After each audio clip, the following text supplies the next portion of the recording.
What's up, ladies and gentlemen? It's Thursday night, so you know what that means. Our calendars have reset, so this is another night for another Suplex City Chat. I'm your host with the most, Matty G. Usually we have a full panel, but you know what? Real lives happen. So it's just myself and the Painmaker tonight. But you know what? That's okay. We're going to talk a little wrestling. There wasn't a whole lot that really went down this week. NXT, we're going to talk about NXT Takeover in your house, which I'm a little excited for. And we'll just kind of hit it off and we'll see how we go. Painmaker, what's up, buddy? Hey, how's it going, Matt? Yeah, I do agree. Not a lot of eventful or more memorable stuff happened, but like most shows, there is at least a couple highlights that we can still touch on. But yeah, I do definitely want to talk about In Your House. That does look like it's going to be fun to chat, especially with especially with just the match card that's presented to us. Yeah, there may only be 6 matches on the card right now, but they still look really good. But real quick, right, from everybody here at Suplex City Chats, let's take a minute and give a little bit of a moment of silence for Danny Havoc. A lot of people may not know him. He was a death match god, you could say. Yeah, from what I've researched about him, he's mainly familiar with. He's mainly talked about when it comes with death matches. Unfortunately, yeah, I couldn't find them with the limited streaming services I have, but most things I've talked about him, yeah, he's. I don't think he does the craziest death matches, but this is all speculation, man. So if you want to provide me with the examples, go right ahead. Well, CZW does their tournament of death. He's won that. Couple of times. He was really big in GCW. I actually met him once at one of the tournament of death tournaments. He had just finished one of his matches. He was bloody, he was beaten, but he was still cool enough to take a few minutes and come just kind of talk. And the doctor was stitching him up, and he told me, "Go ahead, sit down." And we just shot the shit for 10 minutes. So yeah, big shout out to him. Anybody that knows him, our thoughts are with you. It might be another suicide. It hasn't come out yet. Honestly, if that's the news, then that really is unfortunate. Look, I'm not going to sugarcoat, but what's happening with the climate of today's world, especially in the wrestling, it's honestly. 2020 has become a very rough year for all of us. I still think that we're all going to come out of this. We're all definitely going to come out of this changed, without a doubt. But but I still believe that we're all going to be more, not worse for wear, but we're going to have a few less scratches than we're going to have a few less cuts, a few less bruises on ourselves than we think we're going to get. Yeah, it was definitely been a hard year. This is the 3rd wrestler in the last month, so let's just. From the graphic you showed, it's a man who's also young and who's very young as well. I mean, look, Shaq Gaspar may have not been an old man, but he was in his 30s, but he was taken too soon. Kimura, God, definitely taken from us. I mean, yeah. Like, I don't want to get more from what. And with Danny Havoc, seeing the graphic of how old he was, man, it did look like to me that he could have offered more. So hopefully the reports are hopefully it's not so. Hopefully it was just like a tragic accident or maybe a tragic car crash. I'm not saying I hope his death was the positive his death that people are going to say, but the last thing I think we all want to hear is that it's a suicide. Yeah, I agree. So let's kind of jump into it. Usually we start with WWE, but let's flip that around. Let's start with AEW. And first, I want to give a big shout out to Tony Khan because this was just the funniest thing I'd ever seen. First, Linda Hogan going off with the racism, which that's not cool, but just Tony Khan like a boss. He just straight up said, you've now joined your husband in being banned from all AEW shows. Congratulations. Tony Khan is an absolute boss. Like when people are saying crazy stuff, he's not shy to speak up. If this was Vince McMahon, he would have put his head between his legs and just went, "Oh, look," and let it go. Tony Khan went, "No, come on." And it's pretty clear to us. Even Tony Khan's not afraid to say, "We don't need your presence." I mean, look, I didn't know Hogan was banned from AEW shows, but the fact that I looked in the research and the fact that he is, yeah, that's very warranted too. And all I'm going to say about that tweet she sent out, she got to get her goddamn eyes checked. Is she colorblind? I don't think she. Apparently, she is, because not every looting story. Look, very quickly. Not every looting story that we have heard happening from all these protests are all black people. Because if you see, there is actually some video recording footage out there of actual black people recordings. You're seeing people of white skin color doing this stuff while they're tagging Black Lives Matter on businesses. Now, I'm not going to say black people are 100% innocent in all this, but the fact is that everybody's doing it. Everybody's doing it. Yeah, everyone's doing it. It's just depending on who's recording the footage at the time. You're either going to catch a white person, a black person, a young person, or an old person. Yeah, you know what? And what's sad is, quickly, because, Tony Khan and them have said it. Everybody's saying, Black Lives Matter. And the way I look at it is that they're saying Black Lives Matter because, that's the way it is. But what they're really saying is all lives matter. Everybody is created equal, Yeah. And that's kind of what the whole point is. And it's just, and I hate the fact that, if it's a white person holding the phone, they're recording black people doing it. If it's, let's just let that go. We need some, we all just need to love each other. That's it, and I'm glad that wrestling's giving us this escape. Yeah.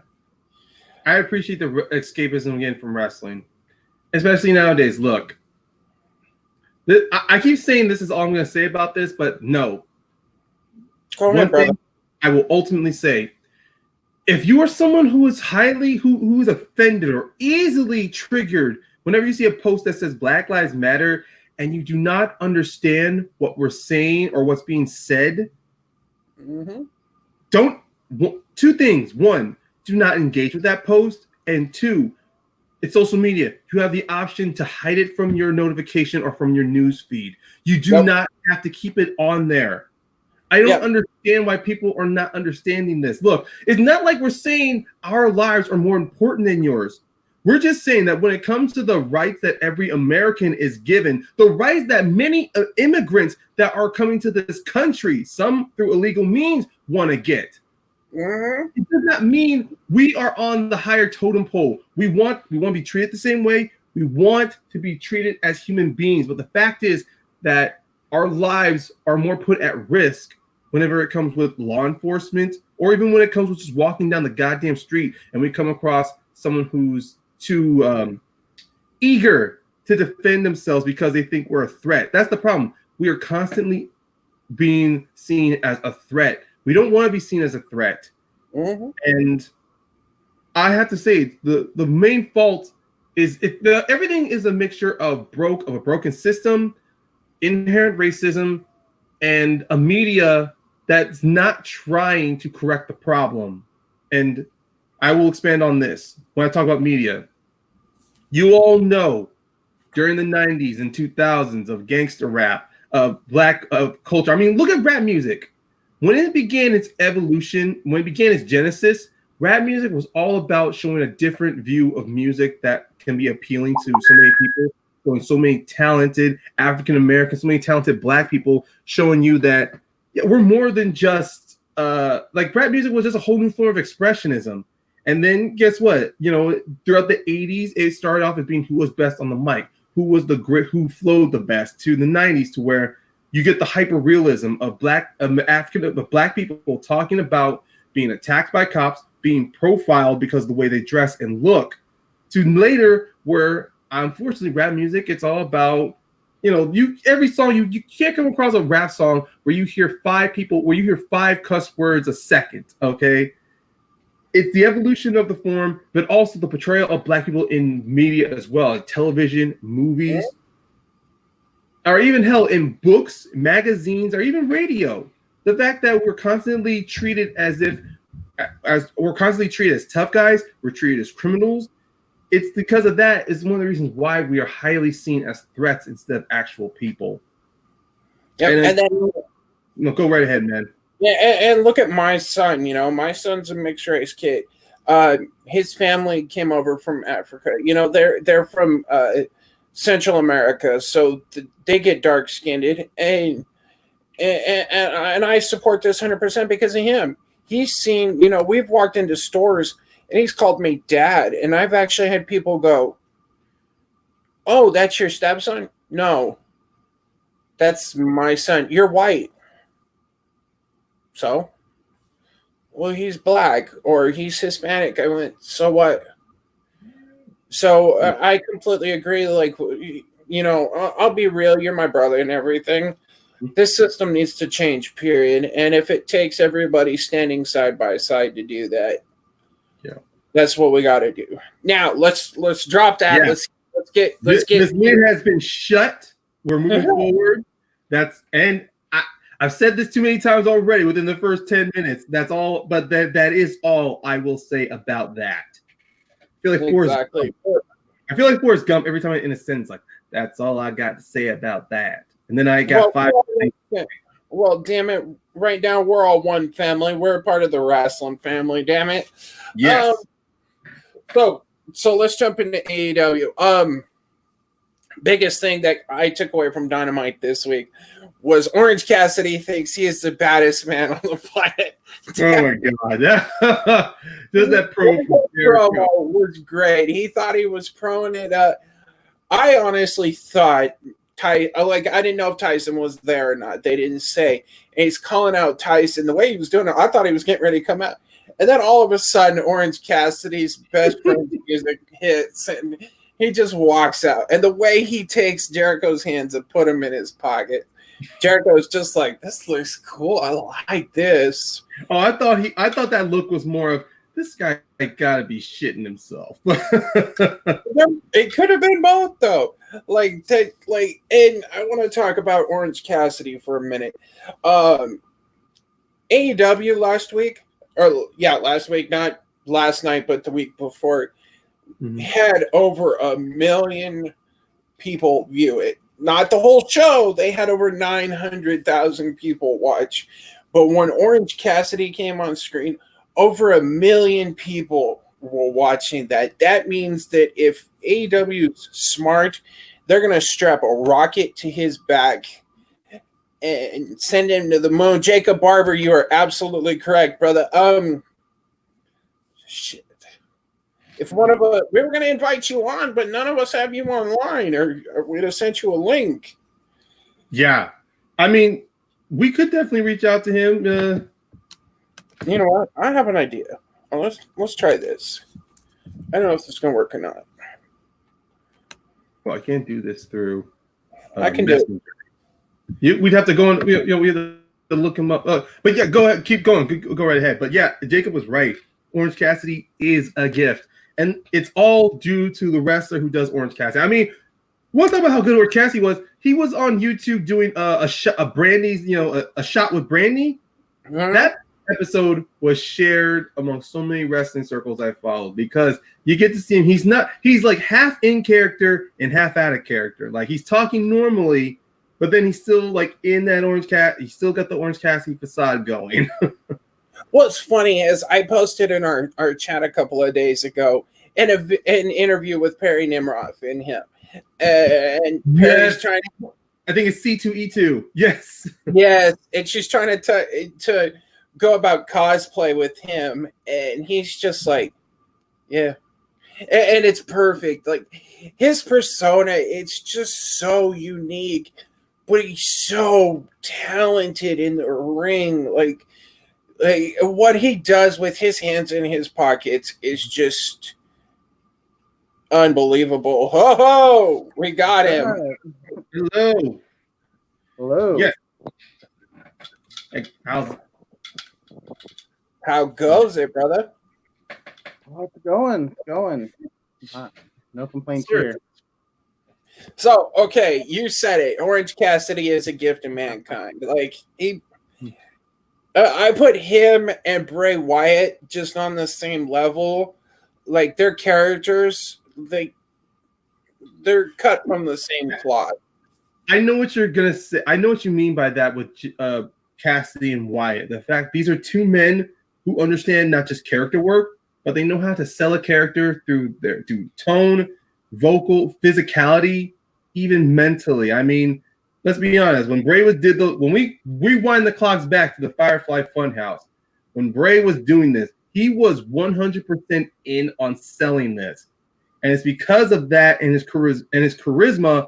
He was able to get that as the most over thing on the card. To when the Fiend finally came out, it was just like, no, we love Bray Wyatt. And even now, when he's floundering a bit on the card, he's still the highest thing. Like, whenever Bray's doing a promo, whenever he's doing a Funhouse sketch, whenever the Fiend comes out, 100% character. And that is Cassidy. Every time he's at ringside, he's either leaning up against a barricade or he's just slightly like looking as if he's trying to do the minimalist of efforts to just lean back or walk to a ring. That like during the ladder match, he literally spent 2 minutes in the ring by himself. That was my favorite part of the match too. All eyes were on him. If that had been a full arena, all eyes would have been on him the whole time. And like I said earlier, with AEW getting 1 million views with him there, they need to strap a rocket to his back and slowly send him to the moon. Because if they do too much too quickly, they could lose it. But if they just... I could see him winning the title from Cody. Yeah. I do see that as well. But I like how he is being used, just like sparingly, you don't need to saturate it. Well, yeah, because right now the best friends, they're about to do a program with Kenny and Paige. So guess what with Orange Cassidy? I mean, they can't keep going back to the well with him, Kip Sabian, and Jimmy Havoc. So let's slowly put him towards another person. And guess what? It's Jericho. Yeah, okay. Spoiler. I think at one of the 2 nights of Fyter Fest, we'll see Jericho versus Orange Cassidy. Yeah. So what do you think, Jacob? I definitely think we'll see that. I don't know. I thought Jericho was just about to lose it when Orange Cassidy grabbed his hand and put him in there. Like, I thought he was about to break. It was great. Jericho's still one of the best mouths on AEW. Well, exactly. Go ahead. I knew someone else was coming out when he kept saying, "Where are you, baddest man?" I was like, "Well, it's not Tyson, so who's coming out?" And the fact that it was Orange Cassidy is just perfect. And then I love it when the rest of the inner circle come after him. He just slowly walks over to the best friend, and they just pick him up and over the ring. It is beautiful. And if you look closely, you can actually see FTR sitting in the audience. I'm pretty sure they were there. Yeah. Oh no, they were. If you look closely, you can actually see them.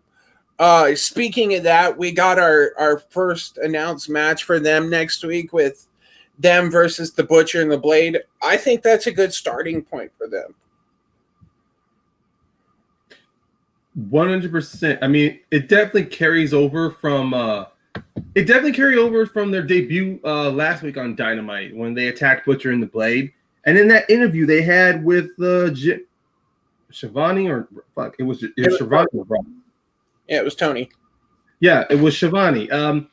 I liked how those guys were 100% being natural in the ring and how they were talking about tag teams that they could see themselves going up against. I mean, they focused a lot on, even though it's clear their path is towards the Bucks, they did sprinkle a little bit about, they did have a little bit of talking about the Lucha Bros, though. The fact that they are literally polar opposites to them as wrestlers. How they're more technical. Lucha Bros are 100% Lucha Libre style wrestling, which is meaning lots of high impact, high volume, high impact, and lots of flair involved. So hopefully when we get live audiences or when, visas are lifted to where people can start flying in from different countries, I would love to see Lucha Bros and FTR either at one of the Firefest nights or sometime in a live crowd on Dynamite. I don't care. That would be a hell of a match because Pentagon can wrestle. Like, he's not just a high flyer. He's and then you've got that nastiness in Ray Phoenix, that Mortal Kombat drop kick he did on Orange Cassidy. Oh. God, like Orange Cassidy sold that like a champ. Like, that was a straight up Mortal Kombat move right there. Let's see, what else did we have? Another shout out to Sammy Guevara again, selling that Judas, like that was, or when Matt Hardy walks down the hallway and he just looks at him and goes, "We're cool," and he just looked at him like, "The fuck?" Yeah, it was great. Jake, was there anything on Dynamite that caught your eye? Oh, Cody and Jungle Boy. That was Jungle Boy has become a star in the last 3 weeks. Like, he was, I knew he was good. I've been a fan, but he became a star, and he's like one of my top 3 in AEW now. Just in the last 3 weeks, he's phenomenal. Yeah, from this match, his performance at the Battle Royal and at Double or Nothing, yes, Jungle Boy, he is solidified as a top tier talent. I mean, right now, the direction with the TNT Championship, that sounds like a good avenue for him. Or hell, the moment Jurassic Express gives that push for tag titles, I see Jungle Boy as definitely a workhorse in that group, in that stable. Oh yeah, he is. And of course, yet again, Cody got bloody. He needs to cut that out. AEW. Is he becoming the Ric Flair of AEW? Pretty much. I hope. Great. That is a great analogy right there. But I think it worked for that match. Like, it kind of worked that match because it really, in my opinion, helped push Jungle Boy as this massive threat. I think the threat was there without the show of blood, though, because if we remember that Double or Nothing match with MJF, Jungle Boy put on what I thought was a great classic against MJF, and MJF didn't have to bleed or anything like that. It was all about how MJF sold Jungle Boy, and unfortunately, Cody, if he had to use blood to sell exactly, because the blood pretty much meant to show that Cody's a tough bastard, and that even if his arm is cut or his shoulder's dislocated, he'll fight on. But with Jungle Boy, it was just more the situation that Cody just needed to change his tactics in order to beat him. And I liked how he gives a show of respect after the match. Well, if you look at the spot, though, he hits his head on the outside of the ring, that on the stage. So that could have just been straight up an accident too. I hope so, because if he constantly keeps doing the bleeding every time he defends that TNT Championship, it's gonna be what Jacob said. It's gonna make him the Ric Flair of AEW. But also at the same time, it's gonna look like who? Look like Mox. Oh. If you see the back of Mox, because he came up from CZW, like, he's got all kinds of nastiness on him. And then we learned, Fyter Fest is going to be 2 nights. I'm excited about that because they couldn't really, like, as a pay-per-view, if they were trying to put every title on the line, that's 1, 2, 3, 4 matches. 4 major matches. And if those go 20 to 30 minutes a piece, that's an hour and a half right there. At least if they spread it out, they could do like they did at Bash at the Beach and just kind of Yes.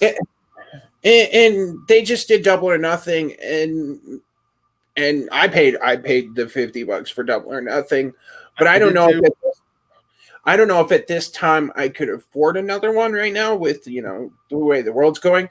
So this way, but granted, last one was free too.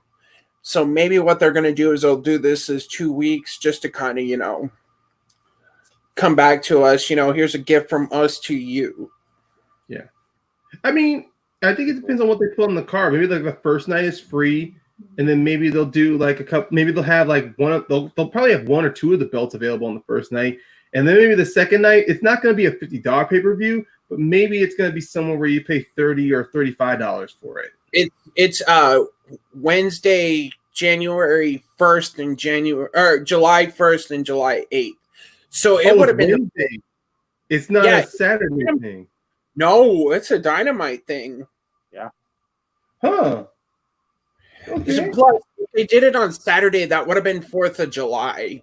And people in a lot of people are going to be doing, going to celebrations and stuff. Like the town I live in, they're just doing their fireworks show drive up. They're going to start the fireworks about 8:30. They're going to be shooting them up a little higher, park in your car, set up around your car and watch. So if they did that and they did their, Fyter Fest, let's say on 4th of July, most people wouldn't be watching it. So I think it's a smart move. Just like they did Bash at the Beach. I agree. Okay, I mean, I can definitely see that. I mean, let's be honest. I mean, certain sporting events are not afraid to use the 4th of July as an opportunity. I mean, I know baseball have done it. Football has done it. I know soccer has tried to do that a couple of times. Racing is doing that this year, but they can do it, during the day. But with a wrestling pay-per-view, most of the time those are in the evening / early afternoon or late afternoon, early evening. So I could see that. But the way they're doing it, I like that idea. Let's just do it for our fans. Yeah. Let's see what else we got. Britt Baker coming back. She's we're seeing probably something with her and Big Swole down the line, which I like. Her and her Power Ranger costume. Oh my God! What did you guys think of the Britt Baker rehab package that we saw? Her in that wheelchair working on that field. Tony Schiavone out to encourage her is great. I thought that was funny. I mean, Britt is taking a bad situation, and through creative, she's just making it even work for her character even more. Like, we had her do the conspiracy theory promo last week, and now she's doing a Rocky S training montage of her in the wheelchair, really focusing on upper body strength, but I still loved it. And even during Big Swole's match, she's sitting in that golf cart she has labeled the Rolls Royce. Oh my God. I wonder if that's the same one that they run over Sammy Guevara with. Oh, it would be. I think it'd be hilarious if she's approaching all of a sudden and someone says, "Hey, Britt, I noticed that there's a bit of a dent on your Rolls Royce. Where'd that happen?" She's like, "Oh, I just saw this sitting on the side of the stadium. So, like a true role model, I took something that was trashed and made something beautiful out of it." And then Sammy Guevara, who maybe could be in the crowd and just look at that Rolls Royce with like daggering eyes, like, "I know what you did." I mean, they won't boldly say, but I think it'd be hilarious if they actually reference that. It's the same cart. And then we had Kip Sabian and Jimmy Havoc against Paige and Hangman, which I did not know worked for the tag title. You know what? I don't care. What it does is it gets Paige and Hangman back, or Paige and Omega back on the screen. We knew they were going to lose, but you know what? Though it still was a good match. They deserve it because Kip and Jimmy Havoc have been busting ass during this time. I wasn't sure of that pairing at first, but I like it. Very yeah, and I hope that they keep the Joey Janela Sunny Kiss thing going because that was working too. Mm-hmm. I did see that those two teams going at it. They've had a few dark matches together before the shutdown. Maybe it's just put on hold. I don't know because of scheduling issues, you know. But yeah, the Janela Sunny Kiss thing sounds like something I would like to see more of, especially. I mean, because right now with Havoc and Sabian, they were getting a lot of screen time, and now that they've lost the championship, shot the titles. It should not it shouldn't get them away because with Sabian, he's getting more singles action. We haven't seen a lot of opportunities for Havoc to be in a singles player, so maybe we might see a role of reversals. You know, Havoc's getting some more matches while Kip is being the backup this time. You know, try to change the dynamic a little bit moving forward. You never know. And then, of course, we got another brilliant Taz promo. I thought how good he was on the mic. Oh, I know. He hasn't lost that. That's for damn sure. He's amazing. True. I to be honest, I thought it was the same promo from last week, but then I rewatched Dynamite again. I was able to know this was a more direct kind of promo, not just like, oh, Mox is at commentary, so pay attention to us. This is him doing a straight promo to like the hard cam. And then, of course, Mox showing up. I think this whole thing with him and Brian Cage is just going to be, I think they're going to tease it's going to be like one of those New Japan kind of matches brought to AEW because these two men, they have experience fighting in not hardcore style, but no, that's a perfect answer for it. Leave it right there. Yeah, because Mox has a deathmatch background, and I don't really know much about Brian Cage, but I know he's been in some pretty brutal fights before. So I'm still looking forward to the Lance Archer John Moxley rematch, but you know, what do I know? I obviously don't watch, New Japan, do I? I mean, I catch up on a few episodes. What about you, Jacob? You're able to get your eyes on you're able to get your hands on a few New Japan matches? Not as much as I'd like.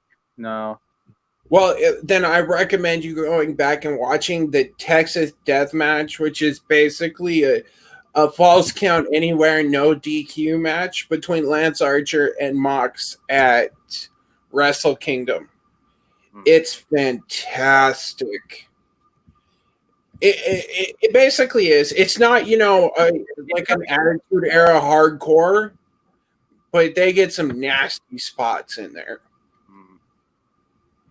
So definitely check that out. I think that's on YouTube. Okay. I think that's on YouTube. Don't know about the full match. Maybe they may have a few highlights of it, but yeah. So New Japan will either, even if it's highlights, I still try to find a New Japan match just so I can understand the beats of how they do their wrestling matches. I can feel the energy of the crowd and how they do it. Yeah. Another one you can look up is AJ Styles and Shinsuke Nakamura from 2016. I've seen that one. Yeah, where AJ's a hardcore member of Bullet Club. He's the leader of the Bullet Club. That's great. So yeah. That's pretty much all that really happened on Dynamite. I mean, Dynamite was fantastic as usual. Yeah. But it was kind of just world building towards, for lack of better terms, towards Fyter Fest. I think that was needed. Yeah. I'm not expecting every Dynamite episode to really wow me with all the matches, but whenever they set up an event and as long as they're able to get the ball rolling, even if I see a squash match on Dynamite, at least it looks like it's going to pay towards something. Like it's here to set up a character. Because to be honest, Nyla's match against Swole, I thought they were gonna try to get what? I liked it. Oh no, I'm not saying I didn't like it. I'm just saying with Nyla Rose, after she had lost to Sheeta, we all could have assumed that her match against Swole was gonna be her squashing Swole, and then she does a promo. But no, this was a very good competitive match, and it doesn't take anything away from Swole as well, because Big Swole, I think she can definitely be set up as not like a powerhouse striker, especially when they have her do that move, the Dirty Dance. Oh my god! Oh, I love that move. And it set up her next feud with Britt, like Britt, to her driver, back up. She gets in Swole grabs that chair to go after her. Drive. It was great. The whole thing was great. Like, and I think that's a great match because Britt's, she's kind of a hard hitter. I think her and Swole with a 20-minute match, they could really lay some shit out. Personally, I think Britt's gonna win that match because I think Britt's probably gonna hold that title next, but that's another story. I think honestly, Britt would have been in the title picture had she not gotten hurt. I think so too. I agree with that. I think it would have been her and Sheeta at Fyter Fest. Right. So let's jump over to SmackDown of last week. I don't really give a shit about the Matt Hardy thing or the Jeff Hardy thing. That kind of irritated me. But we get to see it's Daniel Bryan and AJ Styles in the finale tomorrow, which I think give them a 20-minute match and just let them go. Period. Yeah. No need to. Don't oversell it. Just back off. Let those two do it. Yeah. But, this is WWE. I mean, look, I am expecting Daniel and AJ to give us something good of whatever time they're going to get. So, and possibly, I won't say no to either Daniel or AJ holding that belt because those guys can be the perfect person. They can be the perfect face or heel to help set up new competitors, new challengers, like really get the ball rolling on the mid-card because one thing WWE is not that great with is that they love to build their main belts, but they always forget about their mid-card and their tag divisions. So hopefully with Styles and Daniels, this will bring a lot of focus onto that division. It'll drive their focus to where, okay, we don't always need to focus on Braun every week. We can have Braun take a break once a month, and then we can have Bryan or AJ go up against, let's say, Sheamus, go up against R-Truth, go up against Miz or Morrison. Oh, speaking of R-Truth, he got his baby back. Reports have come out that that Grunk has issued a clause in his contract that if he went back to football, he would be out. So that's why he dropped the title so suddenly, is because he's going to play for Tampa. Whatever. You know what? He wasn't doing anything anyways. No harm, no foul. Yeah. I think it would have been. Go ahead. Pretty sure he was just there to try to get more eyes on the product. Probably. It's kind of surprising as I read something that WWE Network is now not doing their free trial anymore. Your 30-day free trial. You don't get that anymore. That's a stupid decision to make. well, and I can understand because now you can just sign up for it and you can watch, the current SmackDown, Raw, NXT, and a whole bunch of stuff already for free now. They reworked it, so it makes sense. Yeah. So you're paying $10 for the pay-per-views, pretty much. And the NXT clearly with that alone. My boy Otis is still holding that title in his peach. I love that. That is one of my favorite storylines on wrestling right now. I don't care. I am not disagreeing. That is a great storyline. Mandy and Otis are having so much fun creative wise. I mean, it's giving Mandy another platform to show a different dimension to her character other than just the I'm beautiful and you're not situation. And also, this is actually doing well for Sonya because Sonya's getting the opportunity to actually not just show her personality, but actually do some ring work. Like, I think they're both getting pushed. I think that too. I'd like to see Sonya take the title off Bayley. I think Sasha Banks is going to do that, but that's something we can get into another. It would work if they hold off on that. Let's say a situation happens to where Bayley is forced to be in a triple threat match and Sasha's one of the contenders. And then let's say either Mandy or Sonya is involved in that. No, maybe Mandy in this situation. And let's say they tease dissension between the two of them. But then, of course, Mandy gets the upper hand, pins Bayley. She becomes champion. That way, they're still holding off.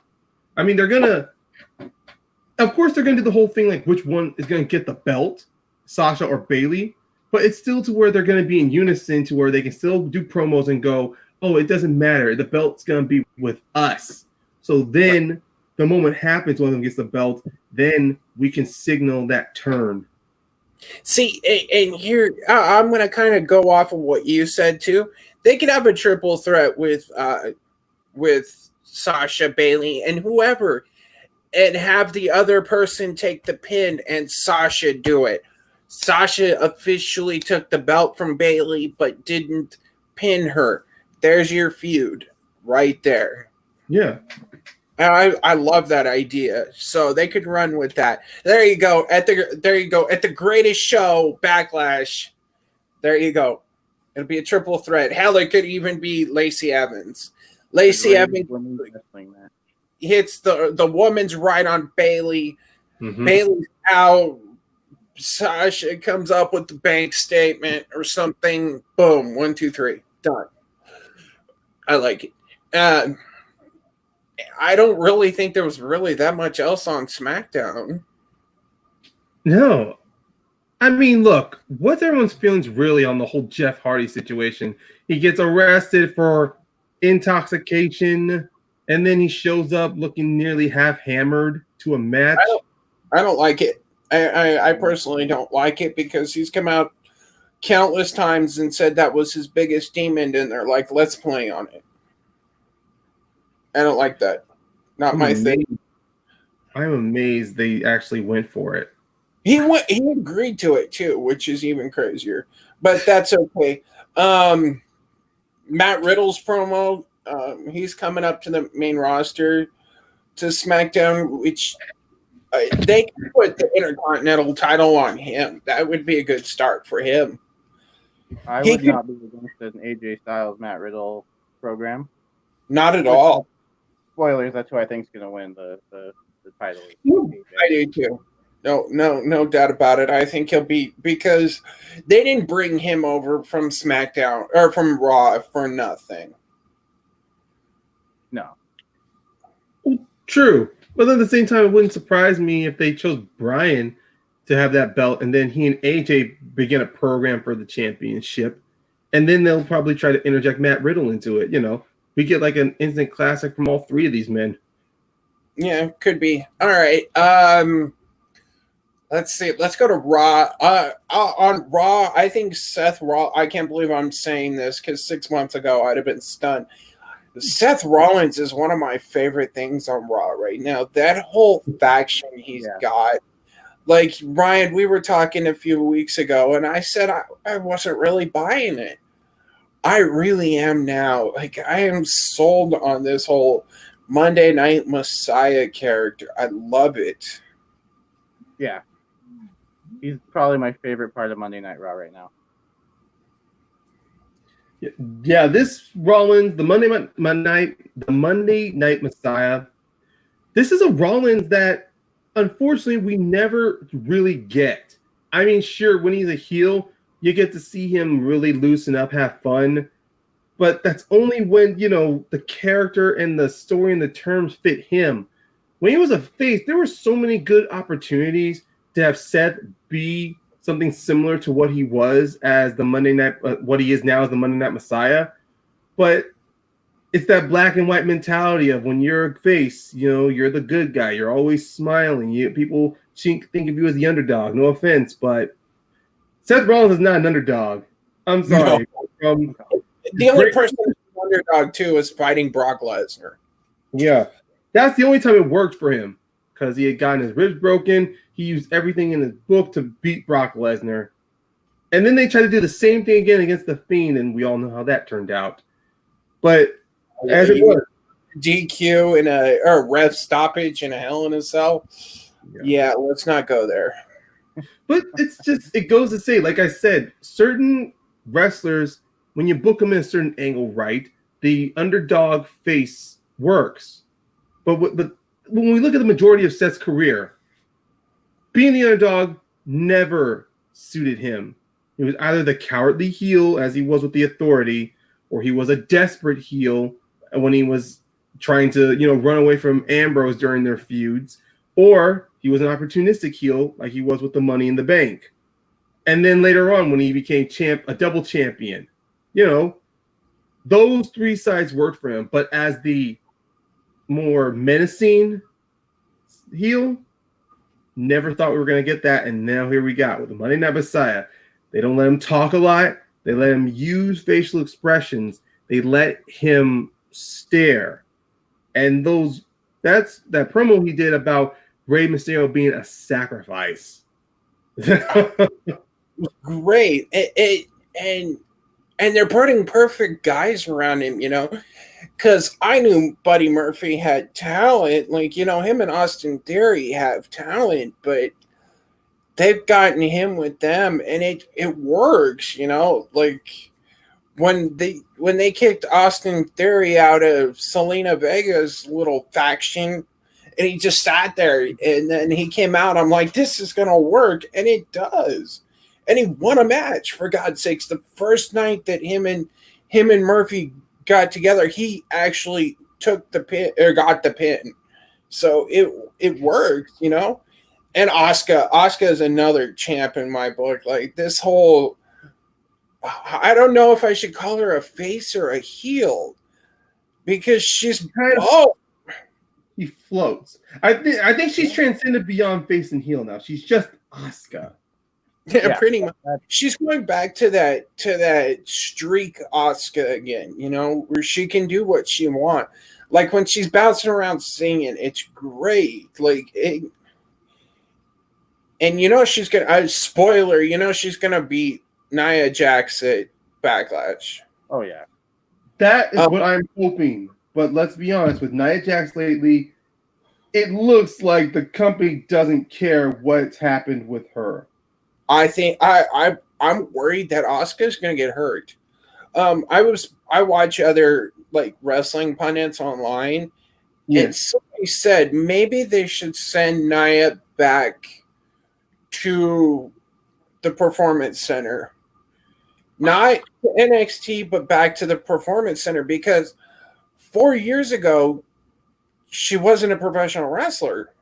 Like she went straight to she was a bodybuilder or some shit like that, and they liked the way she looked, so they sent her straight to the Performance Center. I mean, we've all seen that cut on Kairi Sane's head. Now, rumor has it that I was listening to Brian Alvarez from God damn it, works with Dave Meltzer. Okay, yeah. Anyways, he works with Dave Meltzer, and they were talking on their show that they found some footage of the spot where it actually happened, where Kairi got cut. Mm-hmm. Kairi said she was in complete control, but as close to the steps as they were, they said she got thrown too hard. From the pundits I was listening to as well, they looked at the match as well, and then when they were breaking it down, they said when Nia grabbed her, it didn't look as if she was waiting to do like a whole setup, to tease that she was going to throw Kairi. It was just more, she's out there, and then she knows what to do next, just grabs Kairi. Because they said the way she turned her body, as if it wasn't like light toss. She's like turning, using her hips, and then pushing. It felt that looked like full power when she threw Kyrie. Because I know some professional wrestlers, and they told me that like when you run off the ropes or get thrown into the turnbuckle, you're doing it yourself. You know, you spin and you throw yourself. You know, you basically run yourself. Yeah. Looked like she threw her, so maybe pulling her back a little bit because she's still green. You can see it. Like, it's not the fact that she's green. It's just I don't know if they're not maintaining a regimen with her. Because whenever I listen on podcasts like Talk is Jericho or 83 Weeks, and whenever a wrestler's featured on there, they always talk about no matter when or what time they have, they always, no matter where they are during an independent show or during a WWE show or a New Japan show, they always try to find at least 30 to 45 minutes to work in something with their wrestling with. That way, it's 100% professionalism at the same, but also they know exactly that. I mean, at least it gets a couple of time in the ring, you know, to understand the ropes, you know, understand the footwork they're going to do. Because, yeah, with spots like that, wrestlers like Kyrie, they have to be in control of how they bump, how they're going to take a hit. Otherwise, wrestlers like Nia, not only do they need to go back to the Performance Center, they're going to need to be there for a certain amount of time until the trainers feel confident she can't hurt anybody in the ring. Yeah. Wrestle Talk put out something that one of their sources said that somebody inside WWE, a few wrestlers, want her fired because she's going to hurt somebody or kill somebody. So I don't know that it's scary. And WWE literally, they actually said that while they were filming that, had to stop the match, have a ref come down, a doctor come down, close up the wound, and then finish it. That's why if you notice that weird cut, like they went to commercial and then they came back and it was just really weird, is because they cut a big chunk of it off. So I don't know. Well, what about you, Jacob? What's your feelings on I've this? never really been a fan of Nia, so if she goes, she goes, and I would be more than happy to see her go and get more training and come back a little safer and better because I mean she has potential, I think. Definitely she's got the size and she's something different in the women's division, but she is unsafe. I mean, we've seen that, and so I think send her back down and let her work that out. What do you guys think about the buckle bomb becoming a no-no? That move shouldn't have been banned. Well, I mean, I remember because when that was announced, I came across someone shared me the tweet that Gregory Helms posted, and he says it's not the move, it's the performer, and it makes 100% sense. I understand when Vince wants to ban a move, sometimes there's logical reasons, like too many wrestlers have been hurt, or it's a stupid reason, like he did with the curve stomp. He can imagine seeing Steph or Shane do it. Vince, get out of your head, okay? There are some legit moves out there that could be that can or should be banned, but it all depends on the performer, how they are handling it, and how they execute that move.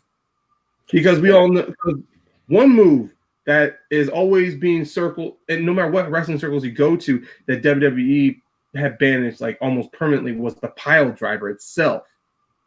Because too many wrestlers have had reports of either strained necks or nearly ruptured spines because the wrestler either didn't take the move correctly or the other wrestler who was doing it didn't perform it right.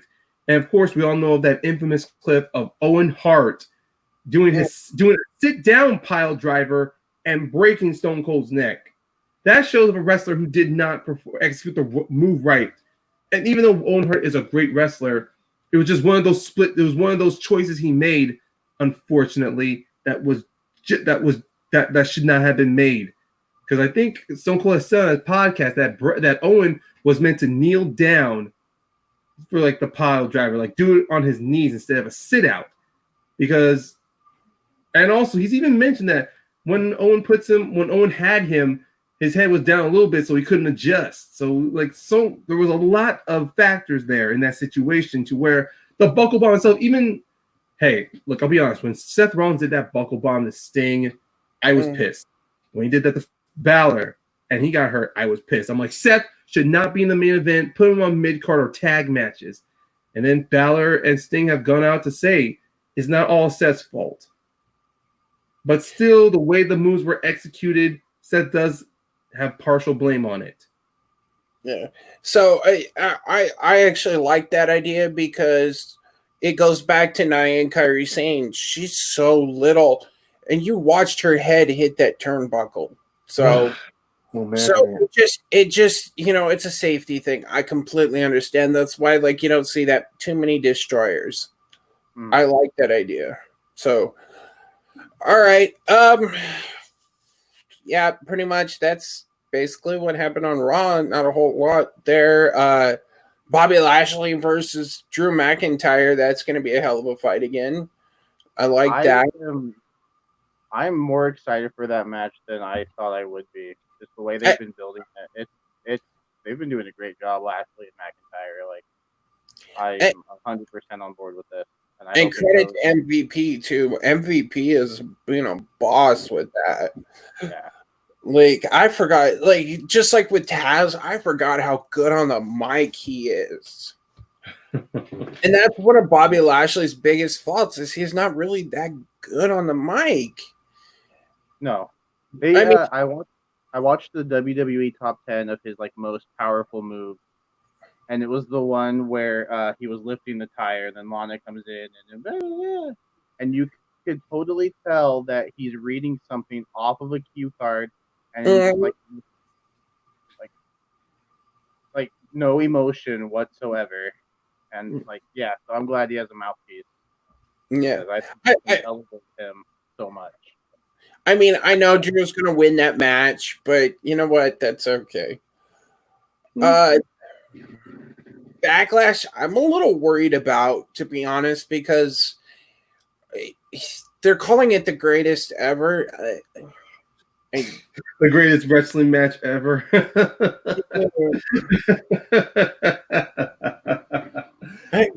crazy. I'm excited for what's on the card. I have a theory on what's going to happen with the handicap match with Miz and Morrison and Braun. I think that's going to end in a no DQ because the Fiend's going to appear and he's going to attack Braun. And that's going to set them up for SummerSlam. Yeah, it'd be SummerSlam next. No. The Backlash, I mean, unless they're going to do a July pay-per-view, then SummerSlam would be the logical option. I think there is one before that, but I could be wrong. But is it Payback? No, yeah, SummerSlam's in August. I mean, part of me is just hoping that I thought WWE would be like AEW at this point. They would. Well, I thought WWE would reduce the pay-per-views, but they have not. I'd like to see them just do a King of the Ring special or something in July and just build for SummerSlam instead. That would be even better, honestly. I mean, there's a lot of gimmick pay-per-views or gimmick matches that WWE has, but they don't have the solid track record of executing them perfectly. I mean, I'm just gonna say it. They've done Hell in a Cell so many times that even when they announce it, even when it's used for a regular match and not a feud, a regular match, I'm like, no. Extreme Rules. Extreme Rules, yeah. Okay. They destroyed Extreme Rules 4 years ago, honestly. Well, because officially they should have a Saudi Arabia event now, but no. But they can't, so that's not really an issue. They really can't. Because, it would be, what are we? They would have had one right about now. The next one should be Stomping Grounds, but they're doing something else. And then July 14th last year was Extreme Rules. Okay. So, but, despite that, yeah, the card does look very interesting, though. I mean, there's a few matches on there that doesn't really pique my interest. I mean, to be honest, the handicap match with Braun, it can go wherever. The greatest wrestling match ever, ugh. At this point, I'm not even intrigued to watch it. All right. Not with Edge and Orton. Not at this point in their career. No. If this was 10 years ago, even 20 would be better, but it would be it would have an argument. But if we're going to talk pay-per-view, gentlemen, let's talk about Sunday's NXT Takeover. Or should I say, in your house. Personally, I grew up in the 90s, so these are kind of a nostalgia thing. I hope they build the house and everything. Oh yeah. But I wouldn't be surprised if they didn't. So let's do a quick prediction on the card, gentlemen. Let me pull that back up. We'll just go from the bottom up. We've got Maya Yim, Shotzi Blackheart, and Tegan Nox taking on Candice LeRae, Dakota Kai, and Raquel Gonzalez. This is a straight up face versus heel match. Yeah. I'd like to see the heels win. My kid's in love with Candice LeRae, and I think Dakota Kai's a boss. Like, she is, since she's come back. Yeah. What do you guys think? I think this is Dakota. I think this is going to Dakota, Raquel, and Candice as well. I mean, Candice she's fresh into her new character. Dakota Kai has been on and off TV for a while, so I think with Dakota, to me, the moment she turned, she should have gotten at least a strong feud with Tegan, and then worked her way towards the championship. But because now that Charlotte has it, I mean, it all depends on who's going to win that triple threat match. But for me personally, I think Dakota, she needs to be the next person in line for that NXT Women's Championship. So I think you'll win this. And I have a little fantasy booking in a little bit. So what do you think?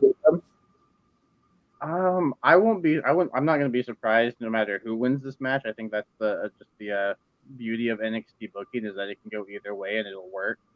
But I think the heels. I think the heels are going to win this. All right. Next, we've got Finn Balor and Damian Priest. I think Damian Priest picks up the win here. I think he's getting a push. Finn Balor, if he takes the loss, it ain't that really big a deal, in my opinion. He's still got such a big name that I don't think it'll do him any harm. I'm right there with you. I'm like maybe this close to not really caring about Damian Priest. So I think he really needs a victory. I actually do 100% believe that Damian Priest will get the victory, because Balor, he had a match on NXT a couple weeks ago against Cameron Grimes, and Grimes won, even though it was a interference from Priest.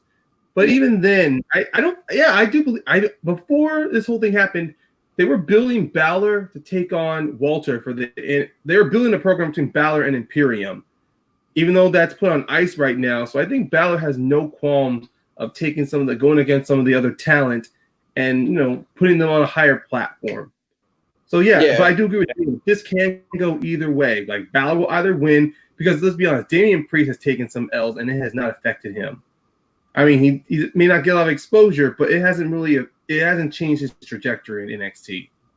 Yeah. Okay. I like that. I'm gonna save the next singles match for last, because this one's kind of got me the most curious. But let's move into the championship. Keith Lee and Johnny Gargano. I think I hate to say this because Keith Lee is my boy. I think he drops the title here. I like Johnny Gargano. I've been one of his biggest strongest supporters. Like when he after the DIY breakup, I think Keith Lee retains. Wow. Okay. The reason I think he does, I think he could very easily be getting a championship push. NXT. Keith Lee getting an NXT championship push. I mean, you wouldn't be wrong. But and then that's going to lead me into the next one. So go ahead, Jacob. I think Gargano wins this. I think he's too early into his. This is his first big match, I think, as this new heel persona, and I think he could use a victory if we want to, take him seriously, unless he just becomes a whiny heel like most do when they take their first loss. Yeah. But at the same time, I'll be the advocate here. Gargano's first run with the North American title didn't last very long because even then they were teasing he would have a main call-up, but then that changed. So if he does win the North American title, I could definitely see him as the main card heel. I can definitely see him as the next heel to have a long run with the belt. Well, okay. But I still think Keith Lee's going to win. I think there's still some more opponents out there for Keith to fight. All right. Well, let's jump up to the NXT Championship, which is called the Last Chance Backlot Brawl. And the stipulation is if Velveteen Dream loses, he can no longer challenge for the NXT title while Cole is still champion. And that right there is the main kicker. While Cole is still champion. I think Velveteen Dream loses this. I think Cole retains. And that sets up a feud between Keith Lee and Adam Cole, where later down the road, Cole drops the title to Keith Lee because right now, Adam Cole's contract is getting ready to expire, and he hasn't signed a new one. If you remove the contract altogether, look, Adam Cole has been booked to have the longest reign, and with Undisputed Era, it fits his character. To me, look, when it comes with NXT, Triple H likes to book long reigns with his heels. And to me, I was against it when he did it with Shayna Baszler. With Asuka, it made sense because she had an undefeated streak. And then with Tommaso Ciampa, his long reign was there because it was building with the story and his obsessive character. A long reign didn't really suit well with me with Adam Cole, honestly, because other than his rivalry with Gargano, a couple of NXT matches he's had a takeover, there's not really one match that has solidified him as a long reign champion in my mind. Well, I think he's going to drop. Now, here's my booking, though. I said I had a little fantasy booking. I think at the next takeover, he drops the title to Keith Lee. So Keith Lee drops the NXT American champion, but shortly he will take over the NXT championship. And Undisputed Era, not Adam Cole, Undisputed Era gets the call up. And they could be the next, for lack of better terms, DX faction. I think it's too on the nose. I mean, or Cole leaves and goes to AEW. Either way. Because his girlfriend's there. I wouldn't be surprised to see that, actually. Because he was a member of the Elite. I think Strong, Fish, and O'Reilly can do just as good without Cole. Just as good on the main without Cole. Okay, here's a what if. Could you imagine Adam Cole in the Inner Circle? No. I could. Because of all the history he has with the Bucks, being Bullet Club, being, the Elite. Could you imagine Adam Cole, the pop he'd get if all of a sudden the lights go out and all you hear is Adam Cole, baby, and some music hits? We would get. Well, maybe we get his old theme like he did in Ring of Honor. Yeah. Or It would But definitely could be a you- big attack, I think. But could you imagine the pop he'd get if we saw Cody and Adam Cole go for the TNT title? That has 5-star match written all over it. Yes, I know. I'm grasping at straws. His girlfriend's there. I mean, yes, I know I'm grasping at straws, but just think about it. Or all of Britt it. has not been shy. Britt has not been shy by saying that she wants Cole on AEW. Yeah, and the fact that it's even cooler is that she makes it a point to go and say, Tony Khan doesn't have a problem that I go to his shows, but they have a problem with him coming to ours.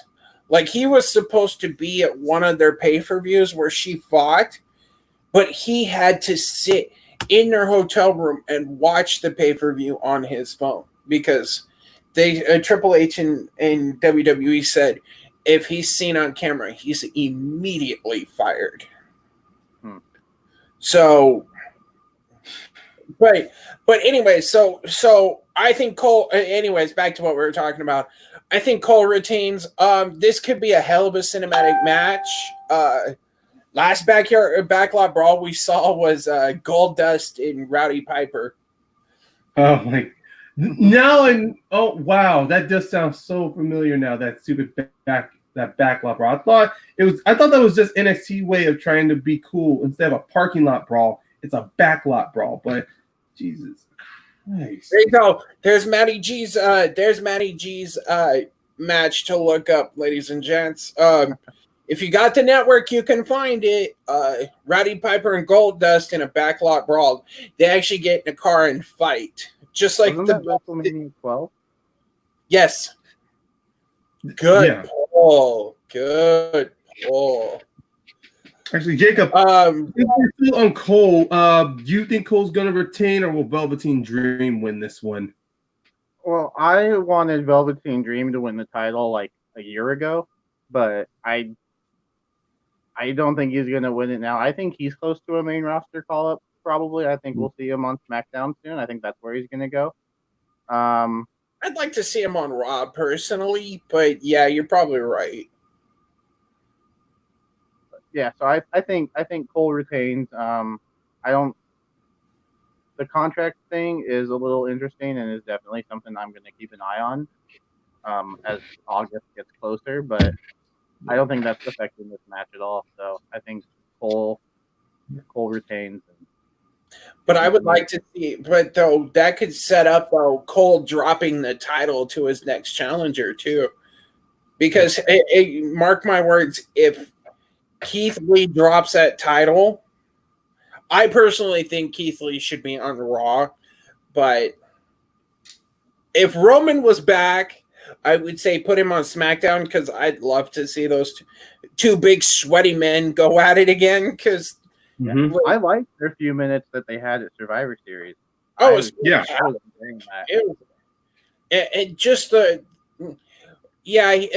Keith Lee lost, but they were trying to push Roman at the time, so it makes sense. When are they not trying to push Roman? But yeah, I know what you mean. They were pushing Roman. They were pushing Roman at the time. They were building up to Roman versus Fiend. They were building up to it, but coronavirus really fucked everything up. I still think if they had a magic 8-ball and knew that the world was going to go to hell, Fiend would have kept the title. Well, if they didn't go to Saudi Arabia, Fiend definitely would have kept that title. But but with Keith Lee, I do believe he does this. He will get the big belt. I still think Gargano's great, but he's not that opponent to take the North American title from him. And even right now with the Undisputed Era, other than Velveteen Dream, they're now using Dexter Lumis, previously known as Samuel Shaw on Impact, and it seems that he's setting up to be this boogeyman for the Undisputed Era. Because every time that you see him, he has stuck his nose in their business. In his match against Roderick Strong, he came off very creepy, just like having that no emotion look on his face while he's doing a chokehold onto Roderick Strong. Yeah. But okay, so we're all in agreement. Cole retains. Actually, I was gonna say Dream wins, but oh wow, okay. Why do you say no? I'm gonna stick with that. No buts, no backup plans. I will say Dream wins the belt. Okay. That's where I hope I'm wrong. Yeah, I do too. I'd like to see Dream get a run. His match with Orange Cassidy and Evolve is fantastic. If you haven't seen it, this one, the next one, kind of interests me to hear your guys' take. Charlotte Flair, Rhea Ripley, and Io Shirai. I think Rhea gets the title back. Io, I'm all 100% behind Io. To me, she should have been the one to take the belt away from Shayna. But the fact that it was Rhea, fine. Well, but she has been. It doesn't matter if she was a face or a heel. She had. I mean, of course, her becoming a heel, she got that bigger following. But to me, Io as a performer and as a Joshi wrestler, she was always able to bring strong highlights to matches. In her steel cage match against Shayna, god damn, it was just like. I get it, Hunter. You like to create dominant champions, but a dominant title run will be nothing unless you have that one rivalry that solidifies it. And I thought Shayna and Io could have been that rivalry, but instead they fizzled it out very fast. Well, now I think Io deserves she deserves and she's earned that NXT title. Charlotte can finally go back to main roster and stop bugging NXT. Okay. Jacob, what do you got? Anyone but Charlotte. Yes. It's not because I don't think Charlotte is a bad wrestler. I think she is extremely talented. I just don't think she needs to be on NXT. So I think one of the other two is going to win, and I go back and forth. Right now I'm thinking Ripley, but ask me again on Sunday, and I might be saying Io. And the reason with Rhea Ripley. Okay, the reason I go with Rhea is because it came out at WrestleMania. Ripley was supposed to win, but they realized that her visa was expiring. And she couldn't get it fixed in time because of everything going down, and they wouldn't let her wrestle. So that's why at the last minute they made this switch. I think what this sets up is that Rhea gets the belt back, and then we see a program with Rhea and Io. I understand that story, but considering that WWE has allowed Brock Lesnar to work minimal shows while still as champion. They're lenient on wrestlers. Andrade himself, when he was injured or when he violated a wellness policy as United States champion, he had time off. I understand Rhea could not be available to wrestle. They could have worked a story around she wins at WrestleMania, and then they could have stripped her from the title because the NXT brand needs a champion okay. Here is some hindsight / fantasy booking here. What if Rhea won at WrestleMania 36? She goes to and she's back on NXT talking about she's beaten the best wrestler out of Charlotte, and she's riding on high, and then she's in a program against Io, but then of course COVID happens. She can't be available. They could have done the same thing like they did with Pete Dunne, though, except the difference is that Rhea, as the face, goes, as much as I want to say as I'm a fighting champion, I can't honestly say that because of the whole situation. So she gives up the title and says NXT deserves a champion, and then she can go with, but when I return, I'm coming back for that belt. And then guess what? They set up just like what they did with the number one contender for the ladders match. Instead, that would be for the NXT Women's Championship. This way, you can act. The stakes are not only higher, but now every woman in that division are biting their asses off. Well, and then you even sort of Charlotte coming to NXT, going, you know what? Rhea Ripley humiliated me in my arena on my stage. I'm going to do the same thing at NXT, and then show all the NXT women wrestlers. Then you can give Charlotte the belts, have her, run rampant of the NXT women, and then Rhea comes back, and then we get this whole thing. Because I have nothing against Charlotte Flair. I really don't. I just hate how the fact that because her last name is Flair, they constantly try to book her to be like her father. Like she's always on top. She needs to have more wins on her records. Ric Flair was a showman. He was an entertainer. It didn't matter if he was a face or a heel. He knew that even if he was champion or not, people were always going to react to him. But the thing with Charlotte, but lightning can't strike twice with Charlotte. WCW tried that with his son David.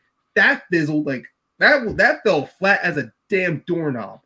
With Charlotte, we thought we could have seen some promise here, but then immediately she gets called up. Guess what?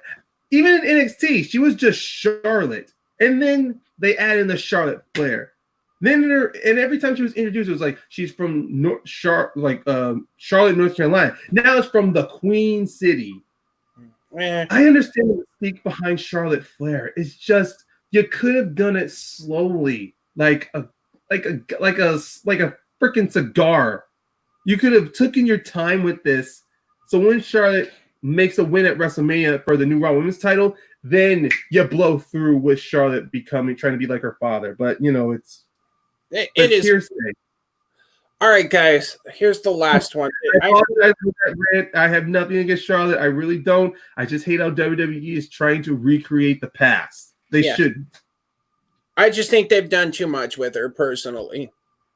I think they've used her too much recently. All right, guys. This one, in my opinion, is pretty. I pretty much don't have to ask, but Karrion Kross with Scarlett and Tommaso Ciampa. Personally, I'd like to see Kross come in and just fucking obliterate him, like Brock Lesnar did to Kofi Kingston. Just come in, blast his ass, and it'd be done. I don't want. That's just because they're making him out to be this vicious beast, and they want to put him straight into the main card, to the top of the card. What better way to do that than have him just come in and just run over Tommaso Ciampa? I mean, I wish that was what they're going to do, but I know they're not going to.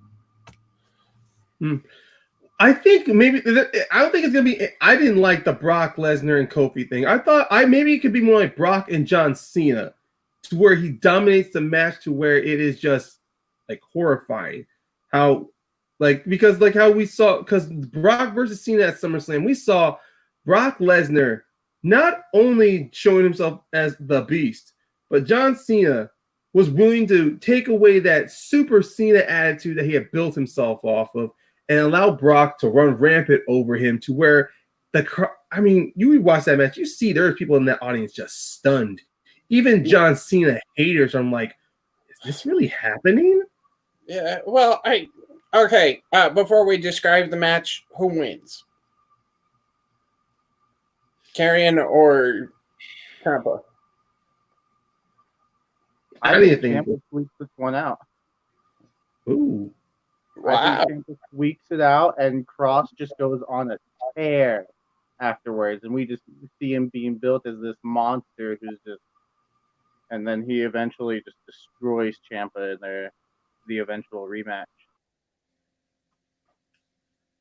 I could actually see that as well, especially since Kross's matches were mainly just against enhancement talent before he got to Ciampa. So I could see maybe we could have a situation where Ciampa barely survives Kross. So then Kross does go on that tangent. And then when he and Ciampa fight again, this time Kross will have that dominant squash that you're looking for, Matt. It could be.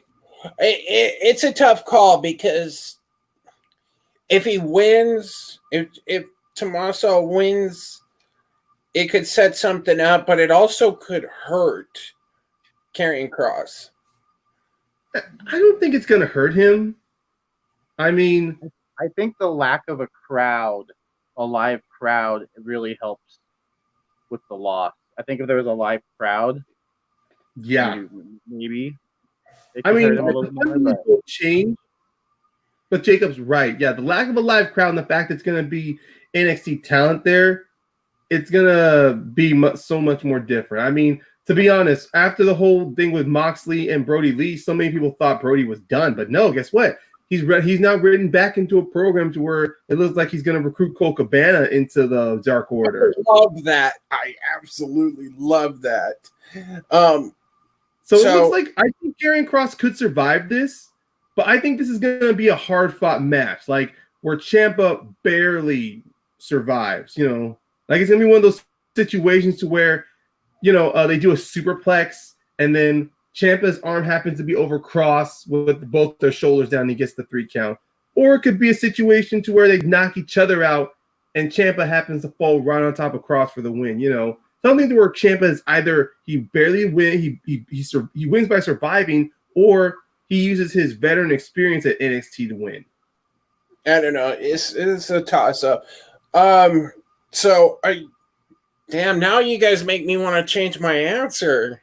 No, stick with it. Look, I could be wrong that Io or Keith Lee could lose in their respective matches.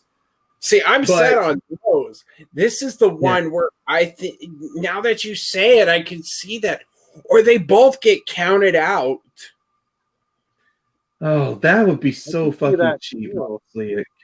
But could you see that happen? But Scarlett at ringside. What's interesting is Scarlett's at ringside. That kind of goes back to the Kip Sabian Penelope Ford thing, where all Karrion's got to do is get in the ref's face. She can come up from behind, pop him with a low blow. Karrion could hit his finisher 1, 2, 3. See, it's so hard. I could also see Ciampa winning by DQ. That's an interesting call. And then it ends up crazy on him. Yeah, and then it goes to a more hardcore stipulated match down the road. It could be a cage match, I'm guessing. Yeah, okay. Let's stick with NXT real quick, Jet. There's one more thing I want to talk about before we call it a night, because we're going an hour and a half. I can't believe that. Drake Maverick, I want to talk about him for a minute because I'm so relieved he's got his contract and everything. I'm bummed he lost. Spoiler that he lost, but I was telling Ryan off stream that if this whole thing's been a work, like they said he was, didn't have a contract, and they said, well, let's run with it, see what happens. Mm-hmm. If that's a work, I'm going to be pissed because I've this whole underdog thing. And then when Triple H came out, I don't know about y'all, but I got a little misty-eyed when Triple H came out, and you saw the notebook with the NXT on it. You knew what it was. And just this overjoyed, like Drake Maverick thought it was over. It was game over. Yeah. And it just... I think that was a genuine moment, to be honest. I don't think this was a work. I think he was released, but since the tournament was already announced, they're like, all right, well, let's just run it, get it over with. And I think just his passion and emotion, and the really, and the fan, everything just won him, the contract back. Yeah, I hope. I do. The way he lost too. If you look at the way he lost too, it was because of stupid outside interference, and also a stupid long storytelling of lucha libres and mass kidnapping wrestlers and all that stupid stuff. So I'm kind of curious to see where that goes. Let's be honest. I'm curious about that too, especially with the El Fantasma. I can't say his name. Try it. I'm not even going to try it. Yeah, but with the whole El Phantasm, him becoming the champion, And also, if you looked at some of Drake Maverick's, if you look at his run during the tournament, when he lost to Jake Atlas, Jake Atlas being that overconfident, cocky face, though, but still showing respect to Drake. And then you see him climbing back, and then that win he had in the triple threat match. That it was looked like, though. No, but I'm just saying, really Drake Maverick in this tournament. Yeah, it was great. Drake has sold one hell of a storytelling in the ring, in his promos, in his post interviews. He has and it has been a strong story to follow, and especially it all started with him putting that video on Twitter, pouring his heart out, saying that he doesn't know what's happening next for him. Yeah, and the fact that he was able to take that and channel it into the wrestling, into the psychology, in every match he had, giving you a Drake Maverick who is desperate, who is fighting for everything he has. It tells so much that when you see Triple H come out with that little notepad, that clipboard with the NXT symbol with a contract laid out there, you're like, yes, not only does this man get a job, but it's a great story to say that he fought his way back to get to work. Now they need to strap a rocket to his back and blow him to the moon. Like, at this point, he can be a great foundation for the NXT Cruiserweight division. He doesn't need to be a manager anymore. He'd certainly, I love his creativity when it came to the 24/7 title, but that's over. Because let's be honest now, everyone is now into Drake Maverick, the wrestler, not Drake Maverick, the 24/7 champ, not Drake Maverick, the 205 Live commissioner, and sure as hell, not Drake Maverick, manager of AOP. No, I think Seth Rollins has got that much handled. Very well handled. I'm excited to see where they take Drake Maverick from here. He can put on some good matches, and I want to see him. I want to see him maybe even go beyond the cruiserweight division of NXT and take on some other guys like a Johnny Gargano. I think he's got the talent, and the fact that cruiserweight, that was one thing I loved about WCW back in the day, is that their cruiserweight division started it out. They were high flyers, they were quick, they worked. And I think if you find the right people with him in NXT, he could have a hell of a run. He ain't gonna be NXT champion. Let's all be real. He's not one of those guys. Okay, hold on. Yes, realistically, he could not be seen with the belt. But if you give him a story, kind of like what we did with the Cruiserweight Championship, it can be just like with Kofi Kingston and Kofi Mania. Yeah, that was a natural thing that worked. But I'm not saying his story can be similar to Kofi Kingston, but it's just more of because that Kofi was lightning in a bottle. It took a bad situation and you got lightning out of that. But with Drake Maverick, this was again a bad situation that was used to his advantage. But I do think that Drake Maverick, sure, not holding the Bane belt, but he could be seen as a contender for that title. You give him the right opponent, the right set of circumstances. If they were able to, if Rey Mysterio, who was mainly seen as a cruiserweight, could have been booked to a situation where he gets the main belt, I could see the same with Drake Maverick and Daniel Bryan too. Sure, if you look at it, he's more of a middle tier weight. The way the size is, some people can easily confuse Daniel Bryan for a cruiserweight, but the fact is that Bryan's wrestling, his techniques show that he is more than just what they wrote him up as a B+ player. Sure. What I'm saying is maybe not the NXT championship, but definitely the more North American champion. Sure, I'd love to see that. But let's give him a run in the cruiserweight. Let's have him, have the rematch somewhere and just let him have a run. All right. I don't think he'll ever be NXT champion, but I could definitely see him, fighting one-on-one for the title and just maybe he wins a battle royal by some miracle, and the next week he's taking on Adam Cole. It'd be a good 2-week story, I think. Yeah. I don't know how well you guys are very familiar with Impact. Oh, go ahead, Jacob. Go ahead.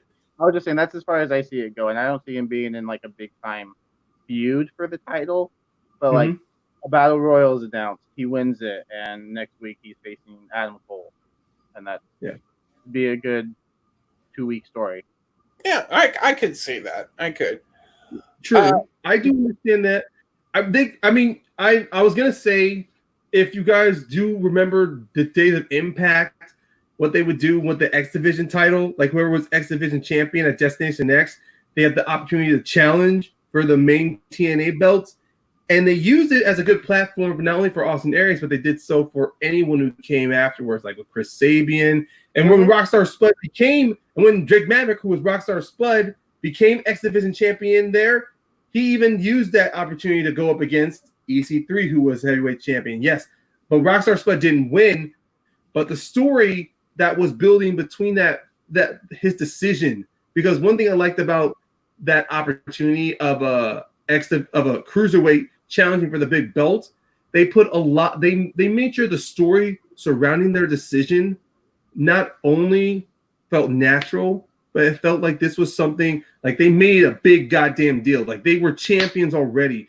They give away this for another shot. They're back to square one again. No belts around their waists or shoulders. So, especially I remember in Impact, the Rockstar Spud and Drake and EC3 had a like storyline between each other.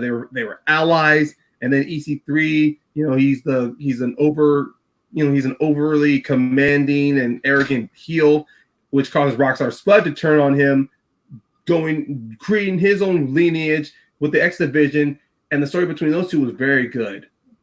I don't see anything similar like that in NXT. I really don't. But I'm just saying, you get a situation to where Drake Maverick has an opportunity to challenge for a championship.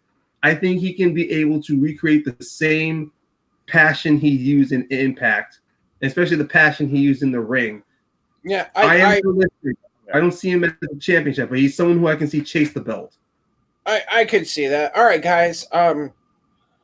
That's all I got for this week. So I guess we'll close off. Jacob, where can people find you on the internet, brother? Oh, they can, if you want to, you can look me up on Facebook.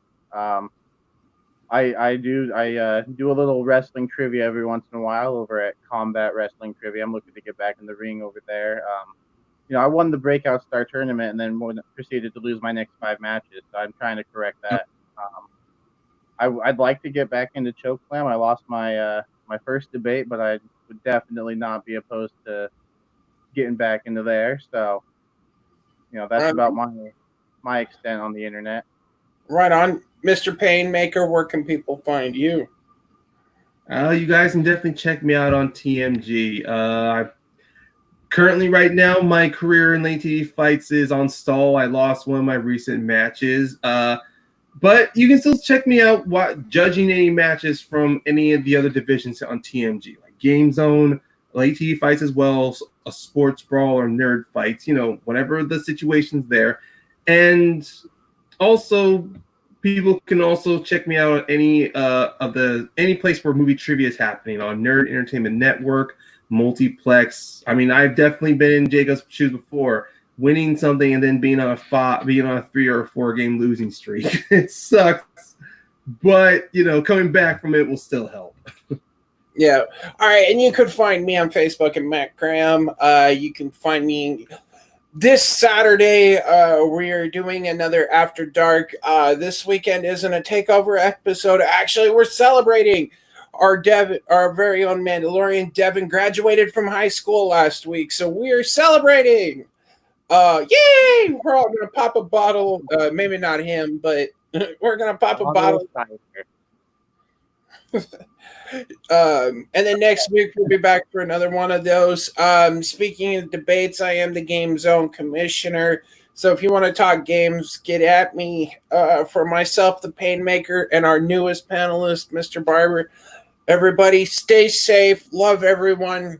It's harder to be a dick than it is to be nice. So let's all just get along. And that's a 2 tweet to everybody. Good night.